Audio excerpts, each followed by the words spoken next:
오늘 함께 나눌 말씀은 고린도전서 10장 31절입니다. 고린도전서 10장 31절 한 절입니다.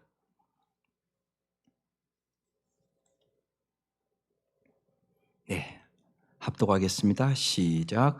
그런즉 너희는 먹든지 마시든지 무엇을 하든지 다 하나님의 영광을 위하여 하라. 오늘부터 이제 직장에서의 하나님과의 관계에 대한 말씀, 첫 말씀이에요. 하나님이 주신 사명을 위해 일한다. 하나님은 모든 성도들을 하나님의 백성으로 일하도록 부르셨습니다. 목회자나 성도나 모두 우리는 일해야 합니다. 그러면 모든 사람이 해야 하는 일에 어떤 차이가 있습니까? 여기에는 차별이 아니라 구별이 있습니다.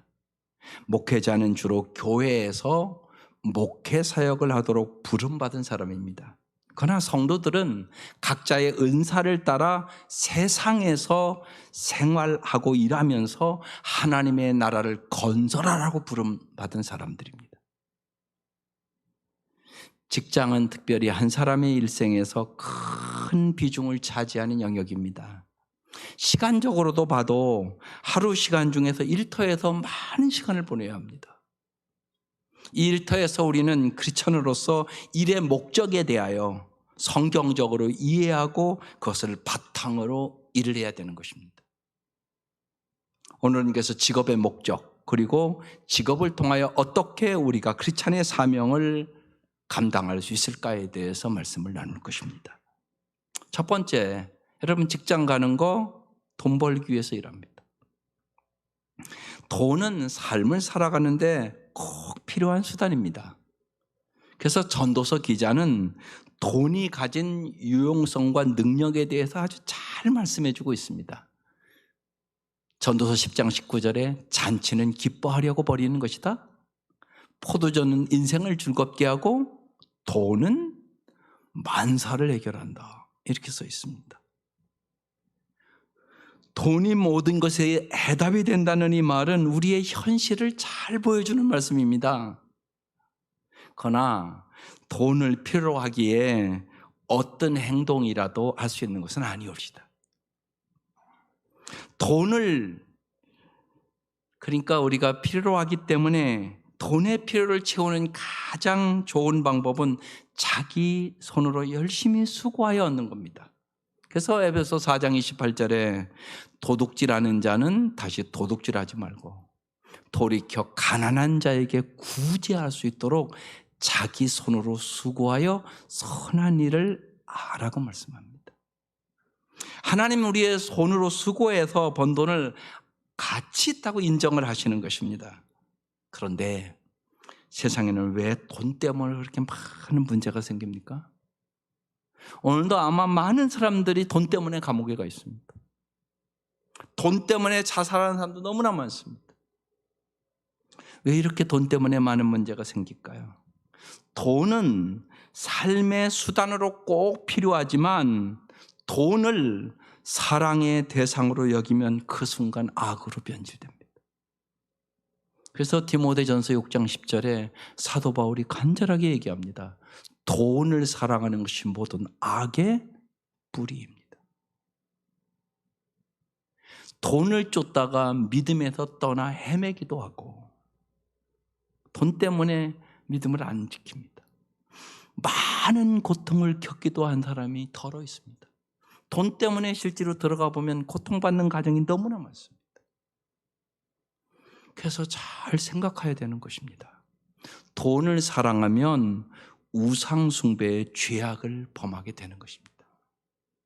그래서 아마 주님 그래서 11조도 하라고 하는 거라고 저는 생각이 듭니다. 돈을 사랑하는 사람은 절대로 11조 못합니다. 마태복음 6장 24절에 말하지 않습니까? 아무도 두 주인을 섬기지 못한다. 한쪽을 미워하며 다른 쪽을 사랑하거나 한쪽을 중히 여기고 다른 쪽을 업신여길 것이다. 너희는 하나님과 재물을 아울러 섬길 수 없다. 명확하잖아요, 말씀이. 그러면 돈을 섬기지 않으면서 필요에 따라 적절히 사용하기 위하여 어떤 자세가 필요한 겁니까? 자족의 은혜가 필요한 것입니다. 그래서 정말 먹을 거 마실 거 입을 것인지 족한 줄로 여기라고 말씀합니다. 바울은 그래서 이게 저절로 되는 것이 아니라 배워야 된다고 빌립보서 4장에 얘기하고 있는 것입니다. 내가 궁핍해서 이렇게 말하는 것이 아닙니다. 나는 어떤 처지에서도 스스로 만족하는 법을 배웠습니다. 나는 비천에 살 줄도 알고 풍부에 살 줄도 압니다. 배부르거나 굶주리거나 풍족하거나 궁핍하거나 그 어떤 경우에도 적응할 수 있는 비결을 배웠습니다. 배워야 되는 것이에요. 그 다음 말씀이 내게 능력 주시는 자 안에서 내가 모든 것을 할 수 있습니다. 그렇게 고백하는 것입니다. 여러분, 자족하는 법을 배운 사람만 행복하는 겁니다. 그렇지 않으면 욕심이 잉태한 즉 죄를 낳고 죄가 장성한 즉 사망을 낳게 됩니다. 어차피 사람은 아무리 돈이 많아도 돈으로 만족할 수는 없습니다. 솔로몬이 세상의 부귀영화 다 누려보고 전도서 5장에 이렇게 얘기합니다.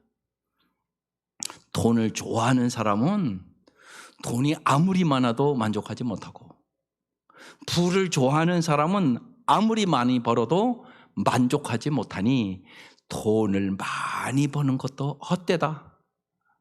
재산이 많아지면 돈 쓰는 사람도 많아진다. 많은 재산도 임자에게는 다만 눈요기에 지나지 않으니 무슨 소용이 있는가? 이렇게 고백합니다. 그래서 주님만으로 여러분 만족하는 법을 배워야 돈 문제로 여러분이 돈의 노예로 살지 않습니다. 어떤 사람에게는 하나님이 돈을 잘 버는 능력을 주십니다. 신명기 8장 18절에 써놨습니다. 내 하나님 여호와를 기억하라. 그가 내게 재물 얻을 능력을 주셨습니다. 이런 능력을 받은 사람은 돈을 많이 벌어서 하나님의 영광을 위하여 잘 사용해야 합니다. 그러나 일확천금을 기대하며 부적절한 방법으로 돈을 벌려고 하는 그런 생각과 정신은 하나님께 벌을 받습니다. 그래서 잠언 28장에 써놨습니다. 밭을 가는 사람은 먹을 것이 넉넉하지만 헛된 것을 꿈꾸는 사람은 찌들게 가난하다. 신실한 사람은 많은 복을 받지만 속히 부자가 되려는 사람은 벌을 면하지 못한다.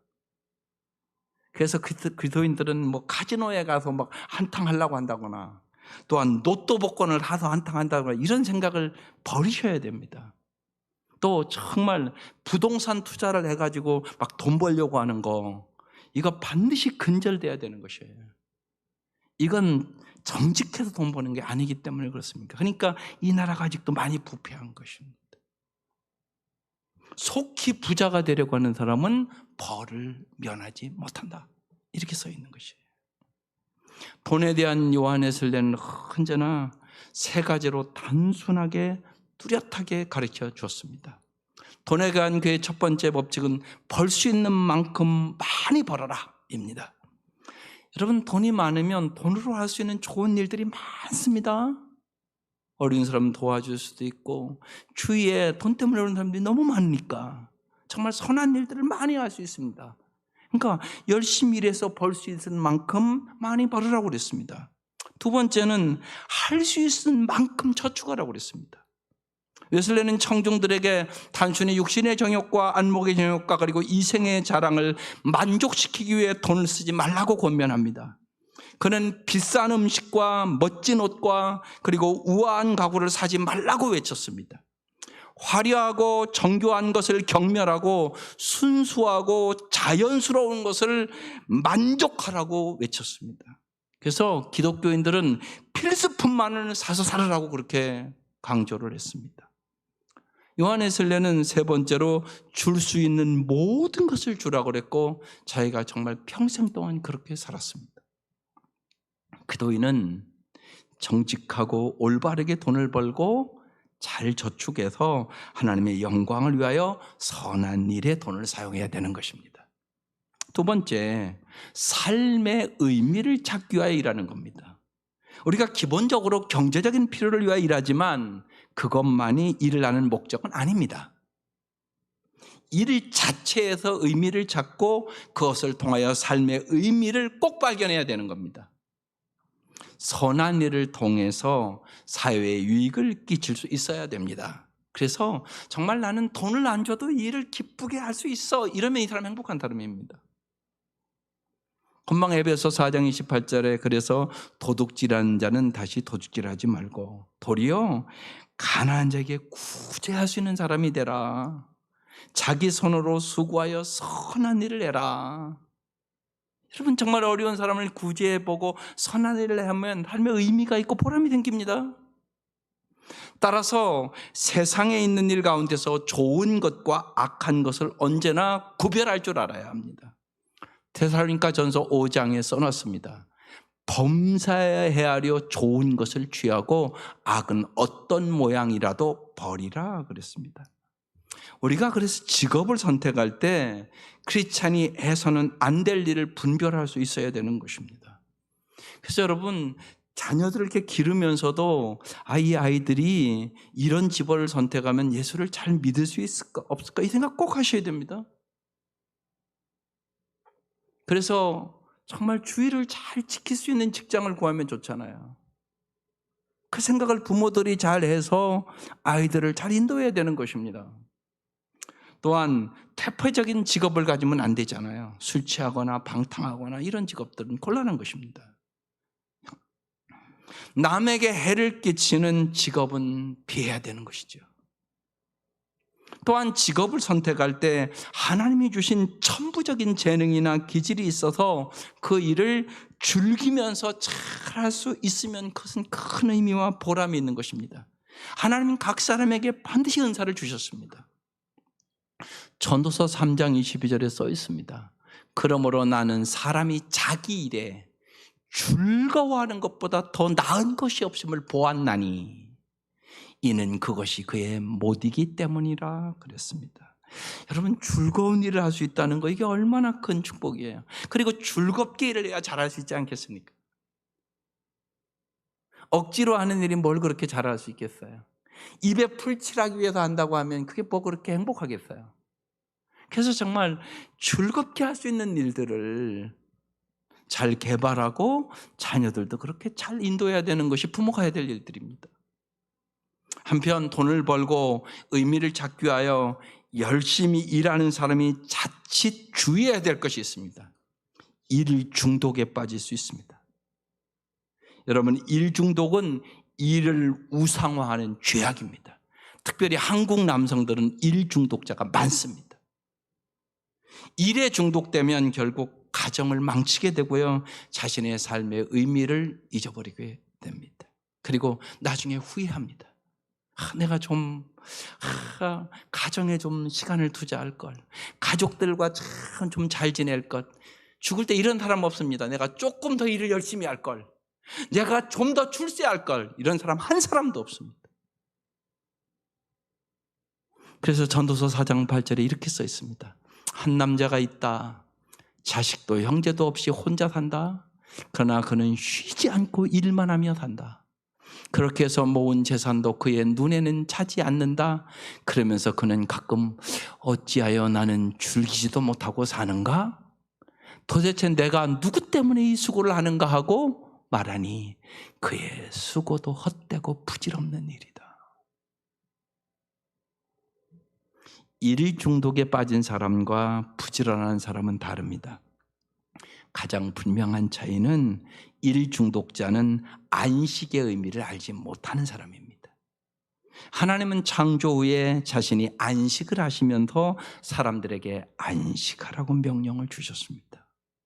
창세기 2장 3절에 하나님이 그 일곱째 날을 복되게 하사 거룩하게 하셨으니 인 하나님이 그 창조하시며 만드시던 모든 일을 마치시고 그날에 안식하셨음이니라.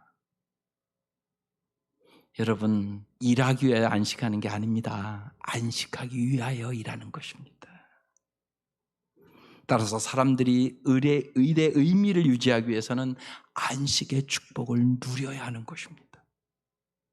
시편 127편에 그 기자는 2절에 이렇게 말합니다. 일찍 일어나고 늦게 눕는 것 먹고 살려고 애써 수고하는 모든 일이 헛된 일이다. 진실로 주님께서는 사랑하시는 사람에게는 그가 잠을 자는 동안에도 복을 주신다. 여러분, 잘 자는 게 복입니까? 아닙니까? 여러분, 불면증으로 기도받는 사람들 요새 있습니다. 얼마나 힘들어하는지 모릅니다. 여러분, 잠을 자는 동안에도 복을 주시는 것입니다. 안식을 할 때 하나님은 복을 주신단 말이에요. 그래서 중요한 것입니다. 일주일 동안 주일을 잘 구별하여 일을 중단하고 거룩하게 지키는 것이 바로 하나님의 명령을 따르는 것이고 하나님이 주시는 복을 받는 비결인 것입니다. 쉬어야 할 때 쉬지 않는 것은 하나님의 창조 원리를 어기는 것이고 하나님이 쉬고자 하는 복을 내가 거절하는 것입니다. 그러니까 안타까운 인생을 살 수밖에 없는 것입니다. 반드시 우리는 하나님의 복을 받아야 잘 살 수 있습니다. 가난하지만 심성이 착한 한 청년은 신문을 볼 때마다 답답하고 슬프고 우울했습니다. 신문 뉴스에는 사람들이 고통받는 이야기가 가득했고 힘과 권력은 가졌지만 부패한 사람들의 행적이 끊이지 않았습니다. 청년은 세상을 위해 좋은 일을 하고 싶었습니다. 자신에게 힘과 권력과 지혜가 있다면 세상을 위하여 나는 더 의미 있는 일을 할 텐데 그러고 찾아 헤맸습니다. 하지만 이 청년은 배움도 짧고 이 가난한 청년은 세상을 위한 일을 어떻게 시작할지조차 몰라서 어느 날 영국의 철학자인 토머스 칼라일에게 찾아가 조언을 청합니다. 저는 지금보다 더 의미 있는 삶을 살고 싶습니다. 그리고 절대로 그것은 제 욕심 때문이 아닙니다. 단지 세상을 위하여 더 좋은 일을 하고 싶습니다. 하지만 저는 단순한 일용직 노동자일 뿐입니다. 그랬습니다. 제가 지금 하는 일은 아무 의미도 없고 세상을 위하는 일도 아닌데 제 꿈을 이루기 위하여 저는 어떻게 살아야 하는 겁니까? 이렇게 토머스 칼라일에게 물었습니다. 토머스 칼라일이 흐뭇한 미소를 지으며 말합니다. 청년에게 따뜻하게 이렇게 대답했습니다. 청년, 지금 당신이 하고 있는 일은 당신이 해야만 하는 중요한 일입니다. 집을 청소하는 단순한 일일지라도 그 일에 책임감을 느끼고 할 수 있는 사람이 다른 어떤 일이라도 잘 해낼 수 있는 것을 잊지 마시기 바랍니다. 그러면서 토머스 칼라일은 그 청년에게 강한 어조로 다시 말합니다. 지금 하는 일이 별거 아니라는 생각을 버리고 그 일에 최선을 다하고 책임을 다하면 그 일이 얼마나 많은 사람을 변화시킬 수 있는 귀한 일인지 분명히 알 것입니다. 그 사람이 진정 위대한 사람입니다. 여러분, 그렇습니다. 우리는 큰 사랑으로 작은 것을 행하면 거기서 의미를 찾게 됩니다. 의미 있는 위대한 일을 하게 되는 것입니다. 그래서 세 번째로 우리는 하나님이 주신 사명을 이루기 위하여 일하는 것입니다. 이게 오늘 말씀입니다. 그런즉 너희가 먹든지 마시든지 무엇을 하든지 다 하나님의 영광을 위하여 하라. 하나님이 주신 사명은 교회를 중심으로 한 종교적인 일에만 해당되지 않습니다. 일터에서 맡겨진 일이 하나님의 일이고 그것을 통하여 하나님이 주신 사명을 이루는 겁니다. 그러니까 학생은 공부하는 것이 사명입니다. 그러면 구체적으로 과연 어떤 직업을 통해서 하나님의 사역, 즉 우리는 선교를 감당할 수 있겠습니까? 몇 가지를 기억해야 합니다. 하나는 먼저 일 자체를 사역의 연장으로 만들어야 합니다. 그러기 위해서 일 자체에 반드시 집중하는 자세를 가져야 되는 것입니다. 예를 들면 이러면 곤란합니다. 직장 가가지고 성경 보고 있다든가. 그러면 내가 사장이라도 나는 안 좋아합니다.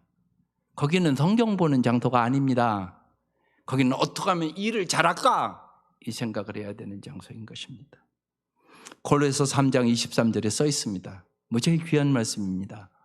무슨 일을 하든지 마음을 다하여 죽게 하듯 하고 사람에게 하듯 하지 말라. 내가 설렁탕집을 한다면 정말 마음을 다하여 오늘 주님이 우리 집에 오는데 설렁탕을 진짜 맛있게 끓여야지, 이렇게 살아야 되는 것입니다. 이렇게 설렁탕집을 해야 되는 것입니다. 주부도 마찬가지입니다. 내가 가정에서 가사일 하는 거 죽게 하듯 해야 되는 것입니다. 내가 어떻게 하면 주님이 맡기신 이 자녀들을 정말 어떻게 하면 잘 기를 수 있을까 연구해야 되고 기도해야 되고 집중하셔야 됩니다. 집중하지 않으면 잘할 수 있는 건 없습니다. 그래서 정말 집중하는 자세를 가져야 되는 것입니다. 일을 하면서 사람의 눈치를 보는 것이 아니라 하나님의 눈치를 보면서 일할 때 우리는 그 일을 통하여 사역을 감당하게 되는 것입니다. 그래서 무슨 일을 하든지 네가 어떤 일을 하는 건 상관이 없습니다. 다 다르지 않습니까? 직업이 마음을 당하여 죽게 하듯 해야 된다. 그리고 사람에게 하듯 하지 말라고 말씀하고 있는 것입니다. 또한 일의 질을 통하여 일터를 사역의 현장으로 만들어야 합니다. 일을 똑같이 하는 게 아니란 말입니다. 잠언 22장 29절에 이렇게 써 있습니다. 자기 일에 능숙한 사람을 내가 보았을 것이다. 그런 사람은 왕을 섬길 것이요 대수롭지 않은 사람을 섬기지는 않을 것이다 그랬습니다. 다윗은 목동이었는데 자기 일에 능숙했습니다. 물맷돌로 여러분 곰도 무찌르고 사자도 무찌르고 골리앗도 무찌릅니다. 자기 일에 능숙한 사람이었단 말입니다. 하나님은 그 사람을 아름답게 쓰셨습니다. 자기 일에 능숙한 사람, 곧 자기 일에 전공 능력을 향상시키기 위하여 노력하는 전문가가 되어야 됩니다. 장인 정신을 가지고 살아야 되는 것입니다. 여러분, 시를 쓰는 사람은 그냥 이렇게 생각하다가 좋은 생각 나면 쑥쑥쑥 쓰는 줄 아세요? 저도 처음에 그렇게 생각했습니다. 그런데 그렇지 않습니다. 이번 주문가는 이혜인 소녀가 쓴 고운 마음 꽃이 되고 고운 말은 빛이 되고, 그 책을 제가 묵상하며 읽었습니다. 고운 말을 연습하는 책입니다. 이혜인 소녀가 거기에 이렇게 써놨습니다. 시를 빚어내는 일은 늘 행복하지만 그만큼의 아픔을 꼭 수반합니다. 남들은 단 몇 분 안에 읽어버리고 마는 짧은 시라도 쓰는 이에게 그것은 하나의 커다란 기다림이고 인내의 열매입니다. 시는 사람이 생각하는 것처럼 감정만이 아닙니다. 시는 참으로 삶의 경험인 것입니다. 시는 언제나 끈기 있게 기다리지 않고는 안 되는 것입니다. 그래서 이 애인 수녀는 지금 10년 거의 가까이 지금 암투병합니다. 그 암투병하면서 쓴 글들이 기가 막히게 가슴에 다가옵니다. 그냥 이렇게 생각해서 쓰는 게 아니올지다. 시 한 편을 쓰는데 얼마만큼 노력을 하는지 세상 깊이 제가 깨닫는 한 주간이었습니다. 여러분, 시가 시 한 편 써도 그렇게 여러분 밤을 꼬박꼬박 세우면서 여러분 잠을 못 자며 시 쓰는 것입니다. 그래서 꼭 우리는 장인 정신을 가지고 살아가야 되는 것입니다. 둘째로 삶의 걸음을 통하여 우리는 사명을 감당해야 합니다. 직장에서일 뿐만이 아니라 일상적인 삶을 통하여 사명을 감당해야 하는 것입니다. 마태복음 5장 16절 말씀이 그 말씀입니다. 이같이 너희 빛이 사람 앞에 비추게 하여 그들로 너희 착한 행실을 보고 하늘에 계신 너희 아버지께 영광을 돌리게 하라. 여러분, 언제나 보여줘야 합니다. 착한 행실을 너의 일터에서 보여주라는 얘기입니다.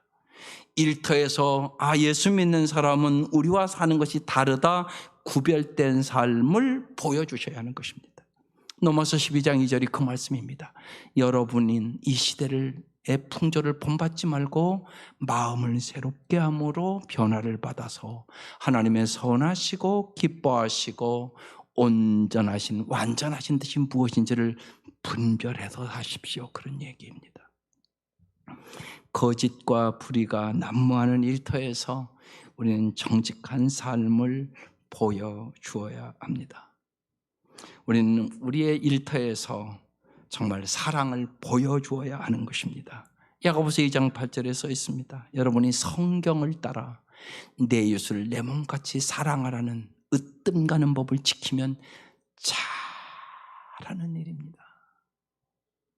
오늘 새벽에는 나와서 기도하는데 하나님이 몇 가지만을 1시간 기도를 시켰습니다. 기도는 이런 거였습니다.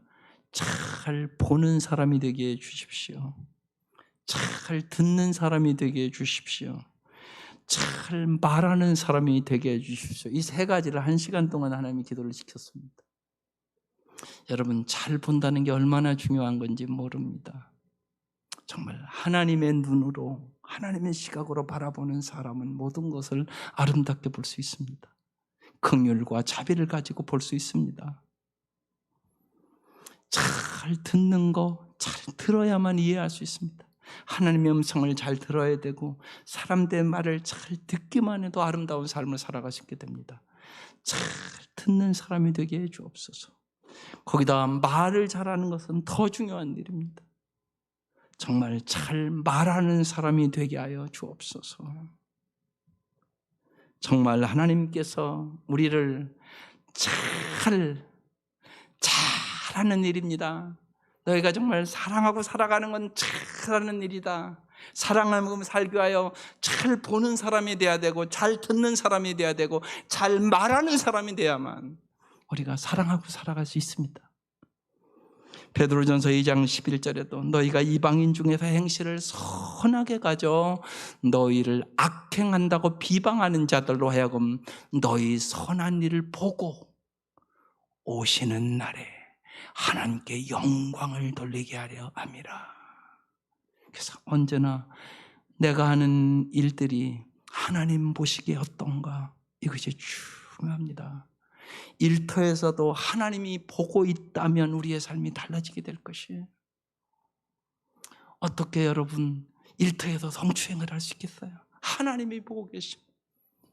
여러분, 우리는 참 마음 아픈 일들을 겪는 것이에요. 그렇잖아요. 큰 대도시의 시장들이 그래도 그런 사람들이 자꾸만 육체의 정욕을 이기지 못해서 이런 일들이 발생할 때마다 마음 아픈 일이잖아요. 요새 이사야서를 딱 나누면서 어떻게 말씀이 정확한지 금요일 날 말씀에 딱 그 말씀이 있었어요. 신실한 성읍이 어찌하여 창기가 되었느냐. 신실한 성읍이 창기의 성읍이 됐다는 거예요. 그래서 하나님이 슬프다. 내가 참 슬프다. 그렇게 말씀하세요. 우리는 잘 생각하셔야 됩니다. 정말 나의 삶을 보고 하나님은 기쁘다고 할까 슬프다고 할까? 우리 교회를 보고 하나님은 슬프다고 할까 기쁘다고 할까?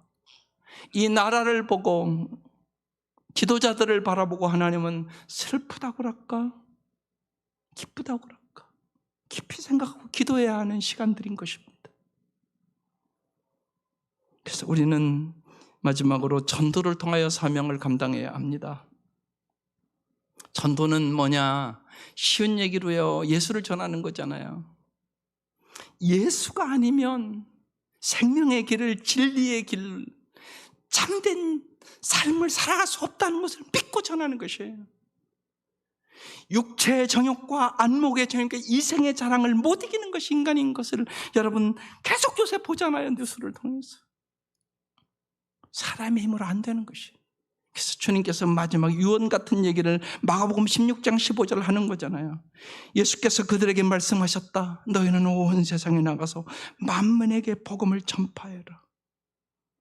일터를 전도의 장소로만 생각하는 것도 치우친 생각이지만 일터에서 10년, 20년을 함께 일하면서도 한 사람도 전도하지 못했다면 그것은 크리스찬으로서 직무유기라고 할 수가 없습니다.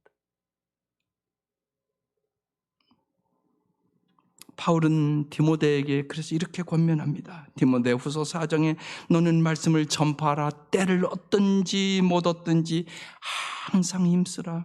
범사의 오래 참음과 가르침으로 경책하며 경계하며 권하라. 우리는 기억해야 합니다. 일터에서 크리스찬으로 전도하지 않으면 정말 슬퍼하는 분이 있단 말입니다.